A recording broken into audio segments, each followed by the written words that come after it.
Après avoir façonné leurs outils et objets de la vie quotidienne en bois, en os ou en pierre durant près de 3 millions d'années, des sociétés humaines vont acquérir en quelques centaines d'années seulement un savoir-faire extraordinaire, la métallurgie. Certains métaux comme le cuivre pur ou l'or sont déjà travaillés dès le néolithique. Si la recherche et l'exploitation des gisements de cuivre et d'or impliquent des connaissances et des gestes complexes, le travail par martelage de ces premiers métaux malléables correspond à une évolution, mais pas encore à une révolution.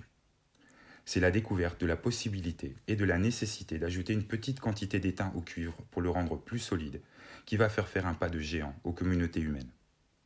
Car, pour pouvoir obtenir cet alliage, le bronze, il est indispensable de fondre étain et cuivre ensemble.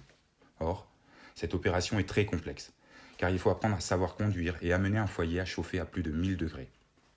Évidemment, les premiers fondeurs de bronze ont pu s'appuyer pour ça sur une maîtrise des arts du feu, déjà bien élaborée au cours du néolithique grâce à la cuisson des céramiques. Mais ce que vont réaliser les premiers métallurgistes est un véritable défi, une prouesse, une véritable révolution, une alchimie. D'un point de vue technique, ajouter de l'étain au cuivre à hauteur de 10% permet d'abaisser la température de fusion du cuivre et d'obtenir des objets plus solides tout en gardant une certaine souplesse. Ce nouvel alliage est une matière idéale pour créer des objets de la vie quotidienne, des outils et des armes. La possibilité de multiplier les formes voulues grâce à la fonte dans des moules permet la création d'objets complexes et somptueux tels que les bijoux par exemple. Le bronze entraîne le développement d'une multitude de spécialisations et des savoir-faire très complexes, tels que le travail des mines, les commanditaires et négociants qui connaissent les lieux où se trouvent les gisements, les marchands, les diplomates qui sécurisent l'acheminement, et les bronziers eux-mêmes qui vont apprendre à fondre, marteler, aiguiser, réparer et recycler.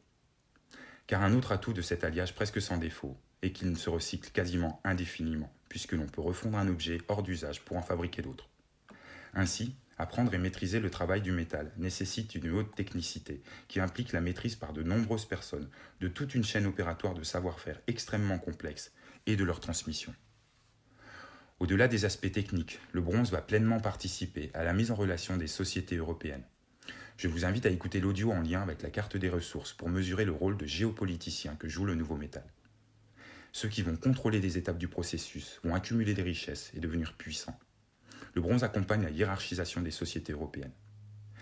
Bien que précieux, une part de ce métal est cependant sacrifiée, écartée des circuits de consommation pour être déposée dans des tombes, dans des cachettes, des dépôts ou offert aux rivières. Ces comportements mettent en lumière une société complexe, dotée d'une riche spiritualité, qu'il nous reste encore à découvrir. Les bronzes que vous pouvez admirer dans les vitrines sont verts, parce qu'ils se sont corrodés avec le temps. À l'origine, ces objets sont dorés, brillants et étincelants, à l'image des civilisations qui les ont créés.